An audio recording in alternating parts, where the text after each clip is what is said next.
Assalamualaikum warahmatullahi wabarakatuh. Salam sejahtera buat kita semua. Podcast on IMTV kembali hadir menjumpai Anda. Dan kali ini saya Gung Cahyono bersama dengan narasumber kita yang berkompeten kali ini. Saya simpan dulu, akan membahas sesuatu yang tentu relate dengan kondisi hari ini. Tapi saya mau mengingatkan dulu bahwa acara ini ditayangkan di Podcast on IMTV setiap hari pukul 20.00 waktu Indonesia Barat atau jam 8 malam.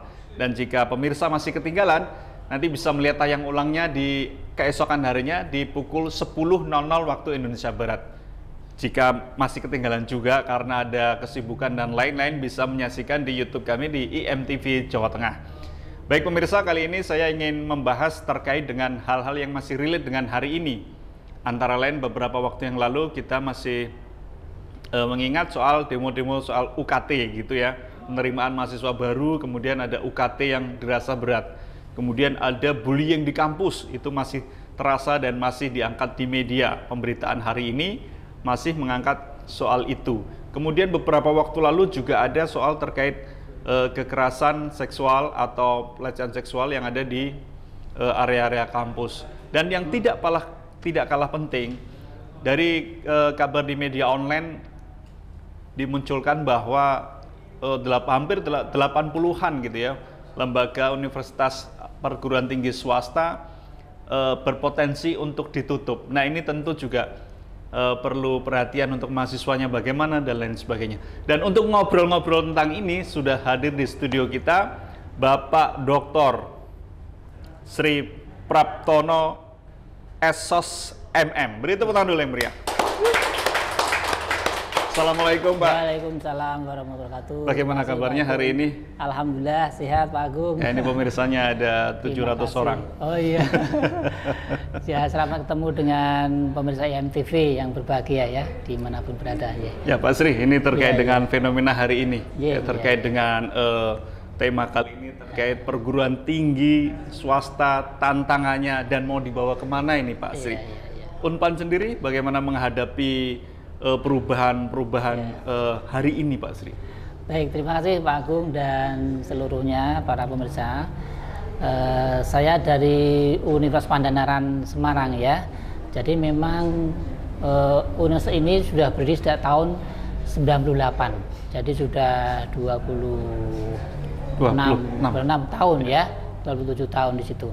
Nah, ini tentunya dan saya juga bergabung di tahun 98 juga. Sehingga kami juga bisa merasakan bagaimana dinamika dan juga naik turunnya kemudian perjuangan sebagai perguruan tinggi swasta. Tetapi ada satu hal yang menarik Pak Agung, bahwa memang naik turun itu sebenarnya hal yang biasa. Apalagi memang perguruan tinggi swasta itu adalah perguruan tinggi yang diselenggarakan oleh masyarakat. Murni seluruhnya adalah sumber daya yang diberikan dari masyarakat. Dalam hal ini adalah yayasannya ada.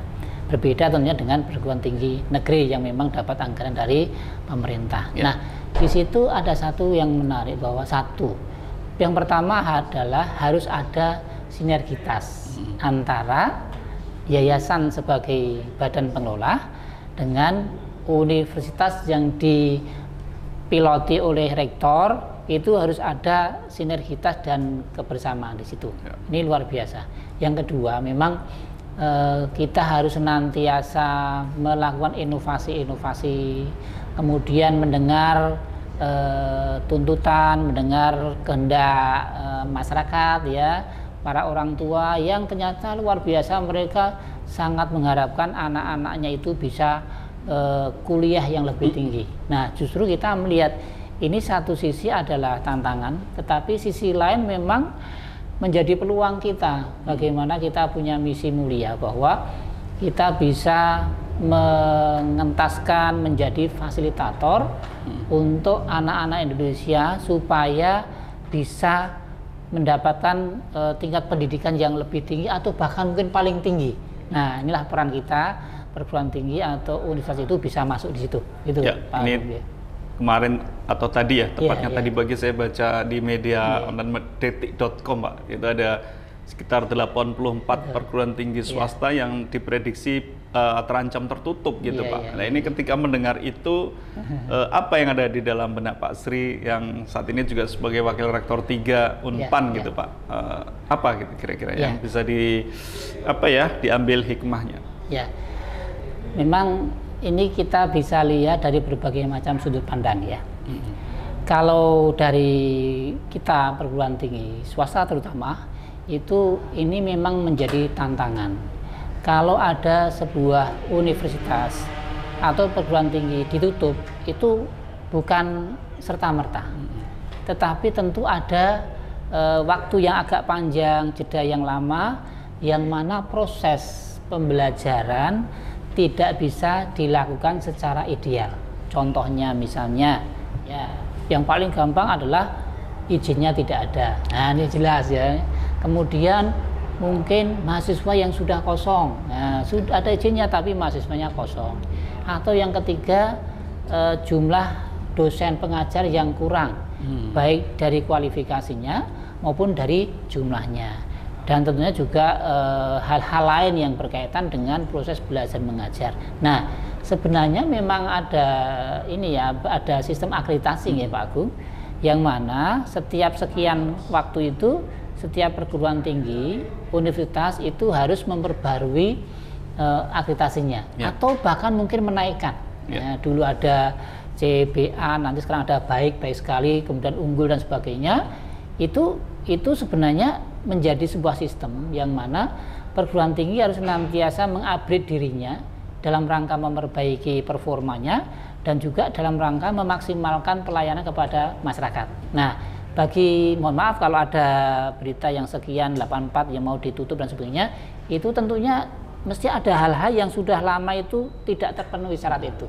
Nah ini jadi sebagai bentuk pembinaan dari pemerintah ya, jadi yang sudah ditutup mesti memang sudah ada hal yang hilang di situ. Ini yang perlu kita ketahui. Gitu. Nah itu satu hal ya Pak ya. Iya, betul. Kemudian untuk tantangan ke depan terkait dengan perguruan tinggi ini Pak, salah satunya adalah relevansi antara mata kuliah atau ilmu-ilmu yang diajarkan di kampus itu supaya relate dengan kebutuhan pasar hari ini dan ke depan.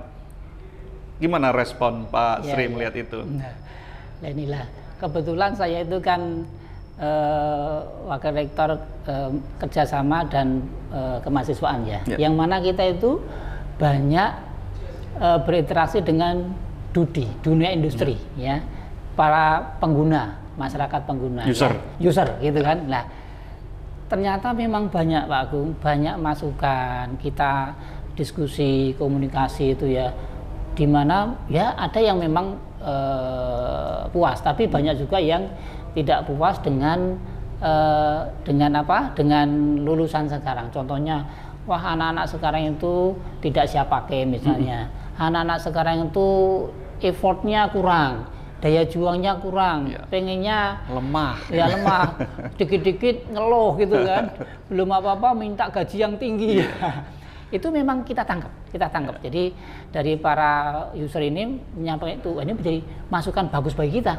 Nah, kemudian ini kita olah menjadi sebuah masukan yang baik. Nah, kemudian disinilah kita mulai proses Pak Agung. Jadi memang kalau dari sisi kurikulum ya, itu memang setiap 4 tahun sekali minimal, itu setiap prodi itu harus melakukan pembaruan. Ada peninjauan. Nah, peninjauan ini ada FGD. Ini bagian dari adaptasi untuk mengikuti perubahan kebutuhan pasar gitu Pak? Betul. FGD itu kita mengundang alumni, mengundang dunia industri, mengundang masyarakat, mengundang para pakar, asosiasi, sehingga apa? Di situ nanti akan banyak masukan, sehingga kurikulum ini akan disesuaikan dengan kebutuhan pasar. Nah, kalau ini perguruan tinggi itu aktif dan selalu menyelenggarakan ini, maka kurikulum yang dihasilkan itu harapannya akan relevan dengan tadi tuntutan di masyarakat tadi. Pak Sri ini kan dekat dengan user, katakanlah begitu. Nah, apa yang dibaca oleh Pak Sri kebutuhan user atau dunia industri saat ini itu apa? Tapi jangan dijawab dulu. Baik pemirsa, tetap bersama kami di podcast on IMTV.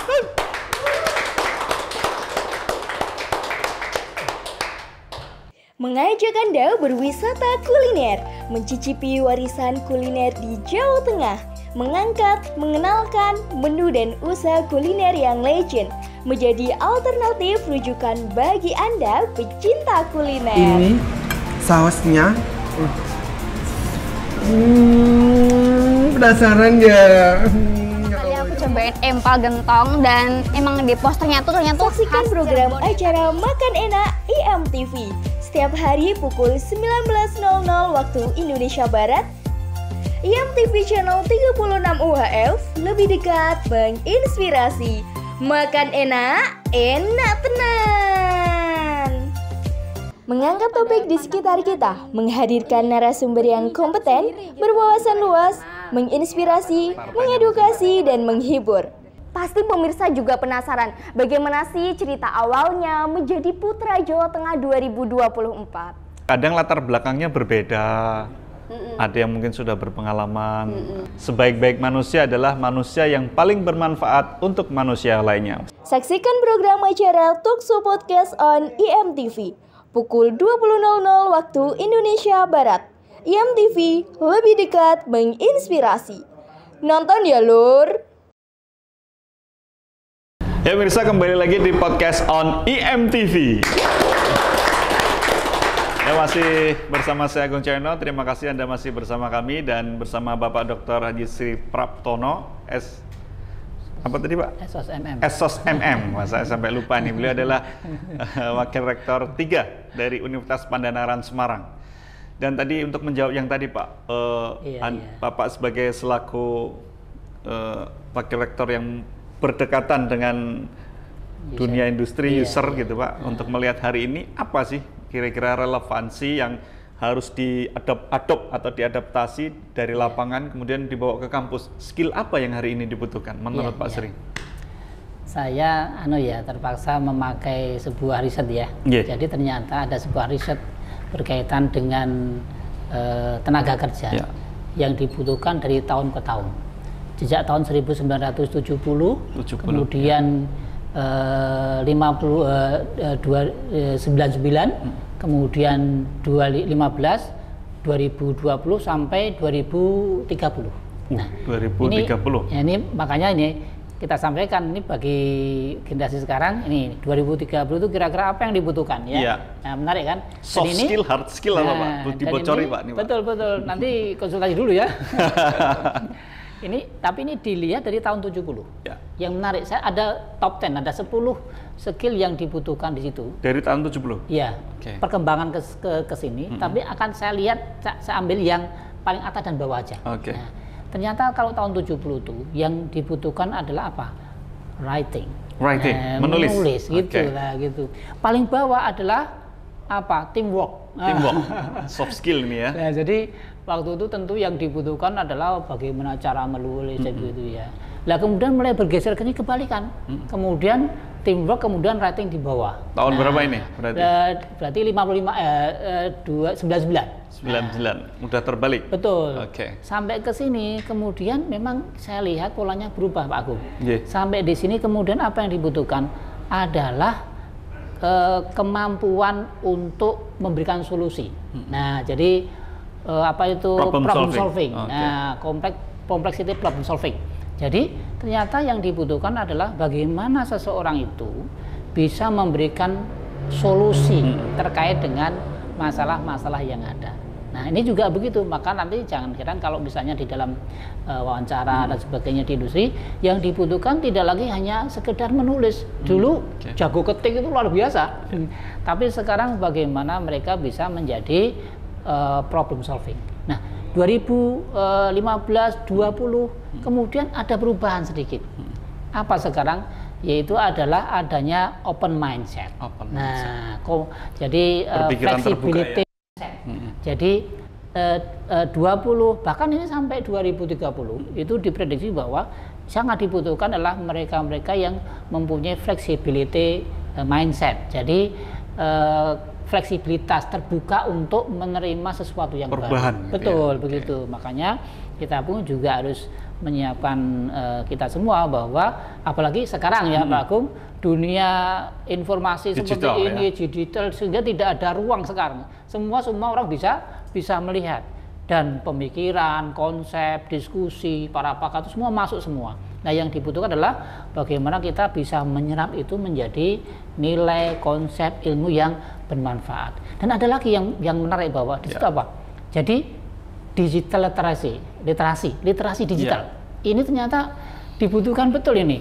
Dan ini sampai tahun 2030 diprediksi bahwa kemampuan literasi itu apalagi digital itu dibutuhkan betul. Makanya bagi anak-anak sekarang itu tentunya harus membuka diri. Di samping itu juga rajin untuk belajar literasinya, budaya literasi juga harus tinggi. Nah, menarik, apa kunci literasi itu? Keingintahuan. Nah, kalau sudah punya fleksibilitas dalam mindset, kemudian kita mau belajar banyak, mengetahui banyak hal, maka ini akan mengupgrade dia. Baru kemudian dia akan bisa memiliki inovasi, creative thinking dan sebagainya akan ada di situ.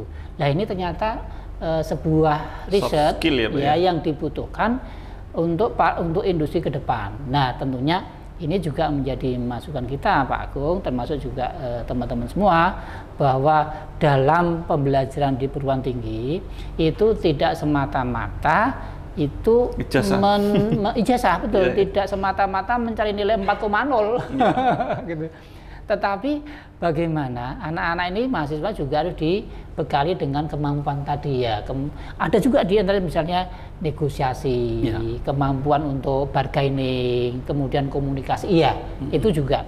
Sehingga nanti ada keterampilan tidak hanya akademik, tapi juga non akademik yang itu ditunjukkan dengan skill dia dalam berinteraksi, apakah leadership, negosiasi, communication dan sebagainya, itu perlu diajarkan untuk seluruh mahasiswa sekarang. Artinya Pak Sri juga ini ya mengamini perubahan bahwa ternyata soft skill itu juga penting untuk hari ini, selain hanya nilai-nilai di atas lembar ijazah. Iya, betul. Dan itu juga kira-kira diadaptasi oleh Unpan, kira-kira begitu. Betul, iya. Makanya kan kalau tadi kita sampaikan riset, kalau kita juga makanya kita sering mendatangkan praktisi.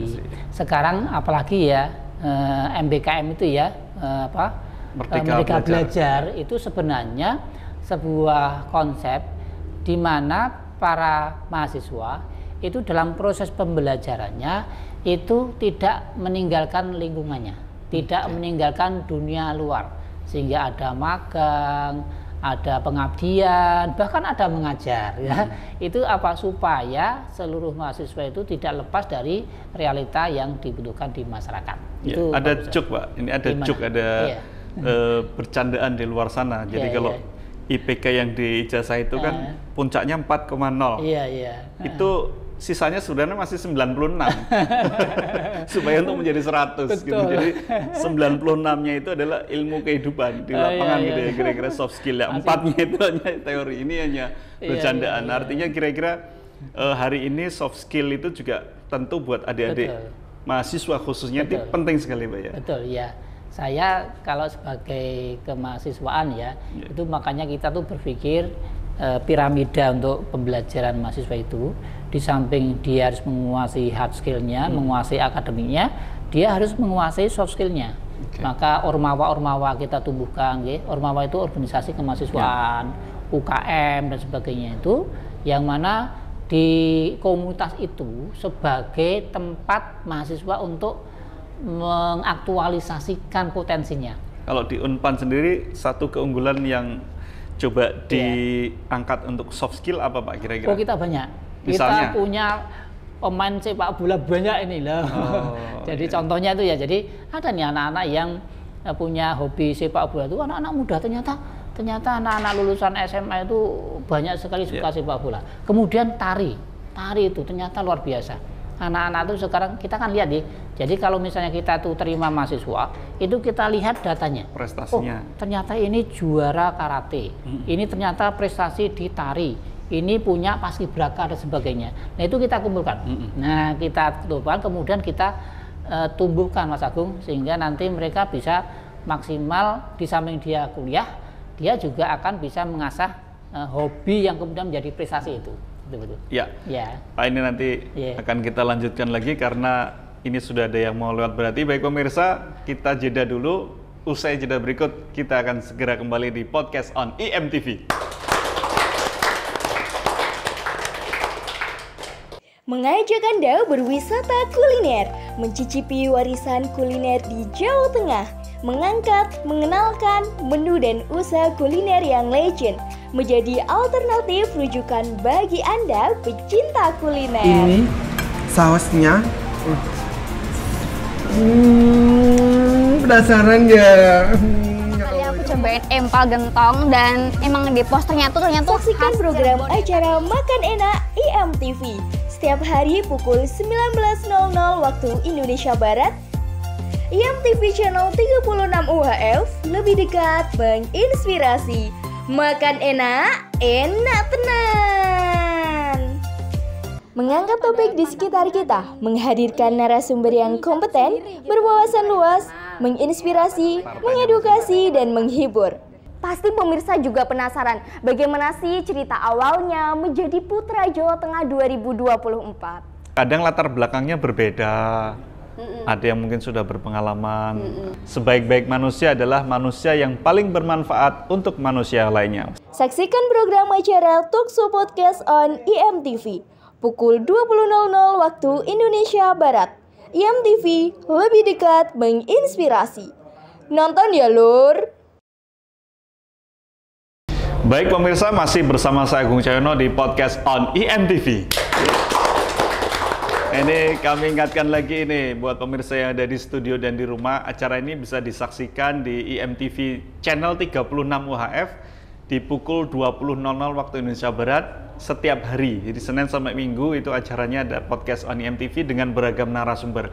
Dan kali ini di studio sudah bersama Bapak Dr. Sri Praptono MM. Kira-kira begitu. Dan ini kita membahas tentang tantangan perguruan tinggi ke depan. Mau dibawa mana? Dibawa kemana ini? Lulusan-lulusan perguruan tinggi ini. Pak Sri, ini kembali lagi terkait dengan tantangan ke depan, Pak Sri.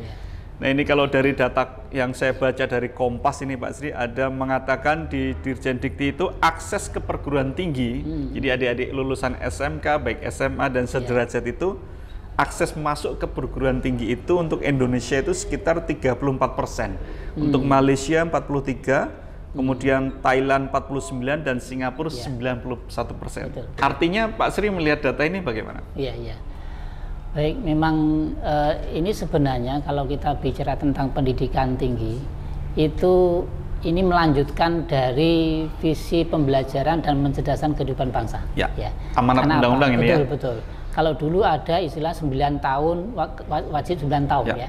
Sekarang bagaimana anak-anak kita, masyarakat kita tuh bisa kuliah lebih tinggi lagi. Nah, memang bahwa sebenarnya kalau dihitung dari potensi anak-anak SMA yang lulus dibandingkan dengan perguruan tinggi itu masih memungkinkan, masih kurang. Apalagi di beberapa daerah-daerah luar Jawa, di daerah-daerah terpinggir itu ya.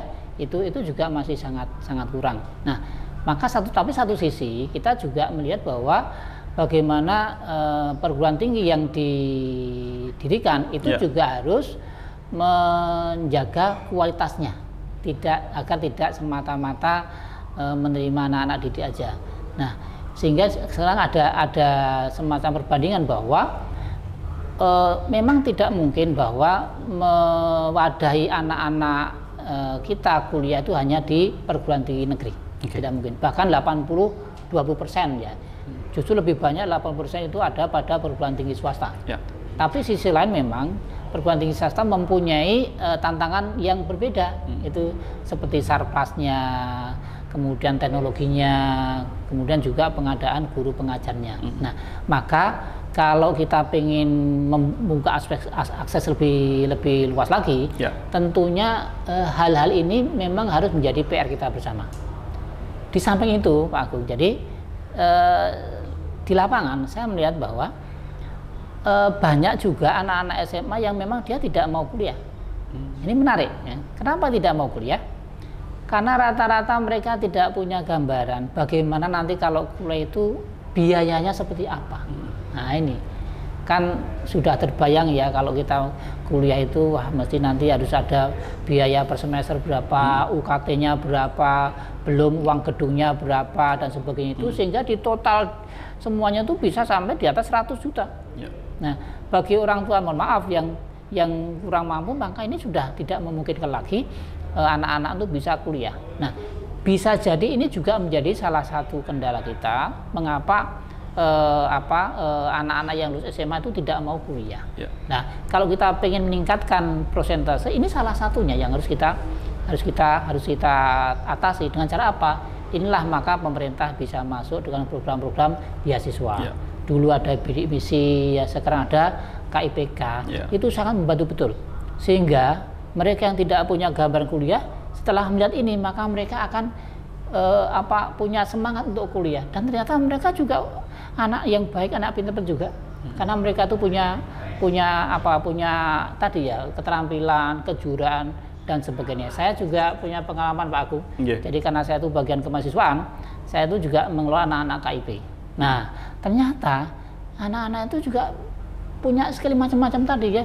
Jadi mohon maaf, di tengah keterbatasan itu lah mereka bisa berekspresi yang luar biasa pada saat ada sentuhan itu.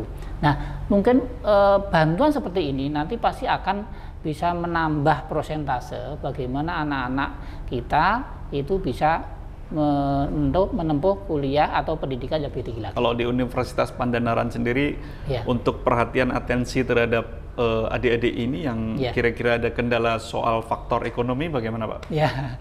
Ya memang kita ada beasiswa ya. Satu, memang kita dipercaya beberapa tahun ini mendapatkan beasiswa juga dari pemerintah KIPK itu, dan kebetulan saya juga mengelola langsung, jadi menyiapkan dari awal sampai nanti lulus. Dan juga ada beasiswa-beasiswa yang diberikan yayasan. Nah ini sebagai bentuk kepedulian kita kepada anak-anak yang mungkin kurang mampu bisa melanjutkan kuliah, dan hasilnya luar biasa.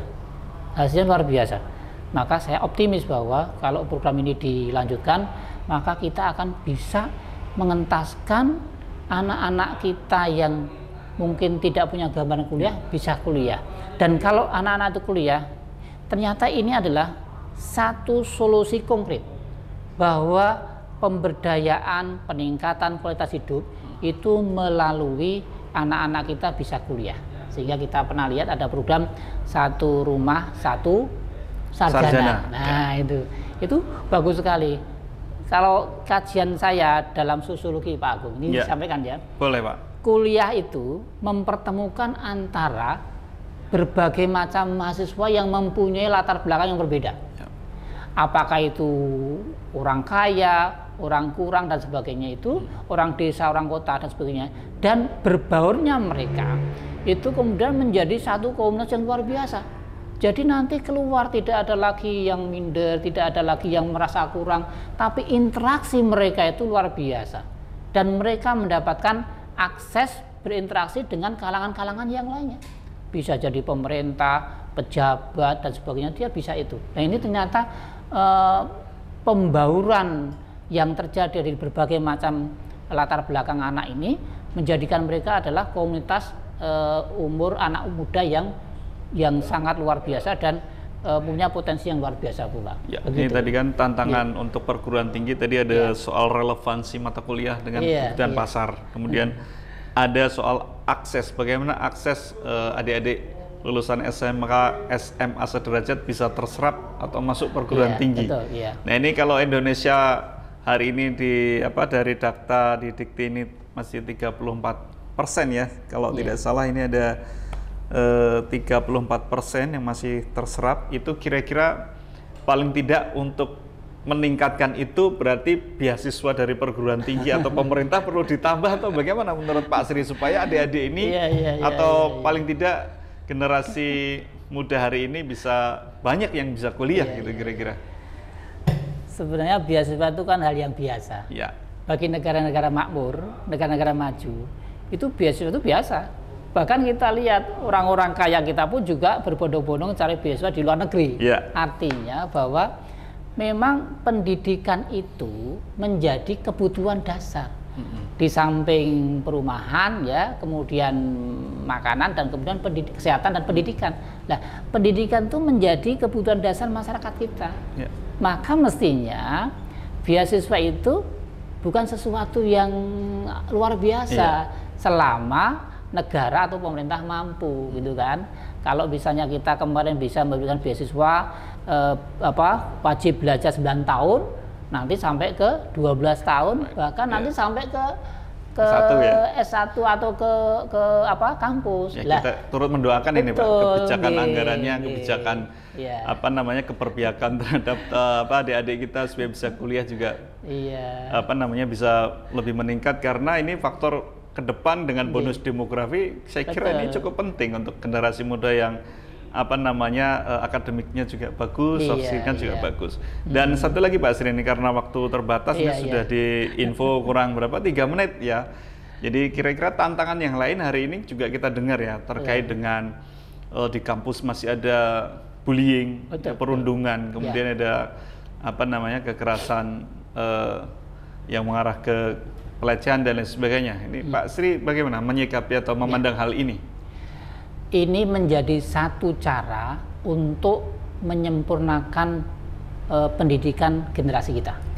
Di samping mereka menempuh belajarnya, tapi kita juga harus memberikan suasana aman dan nyaman bagi anak-anak kita. Karena kalau anak-anak kita itu aman, nyaman, maka mereka belajar bisa maksimal. Nah, betul Pak Mas Agung bahwa sekarang di perguruan tinggi, semua perguruan tinggi dituntut ada Satgas PPS.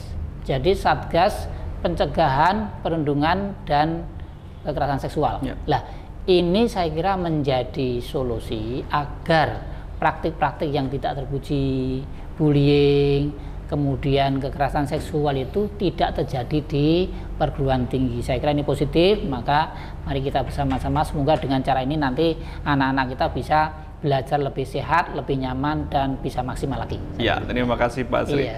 Terakhir Pak Sri, ada pesan quote sedikit buat adik-adik generasi muda Pak di rumah. Baik. Memang pendidikan itu bukan segala-galanya, tapi segala-galanya itu harus diperbaiki melalui pendidikan, gitu ya. Baik, ya itu tadi dari Bapak Dr. Haji Sri Praptono SH MM, Wakil Rektor 3 Universitas Pandharan Semarang. Semoga ada hal-hal yang bisa diambil positif hari ini. Saya Agung Cahyono beserta kru yang bertugas pamit undur diri. Sebaik-baik manusia adalah manusia yang paling bermanfaat untuk manusia lainnya. Assalamualaikum warahmatullahi wabarakatuh. Sampai jumpa.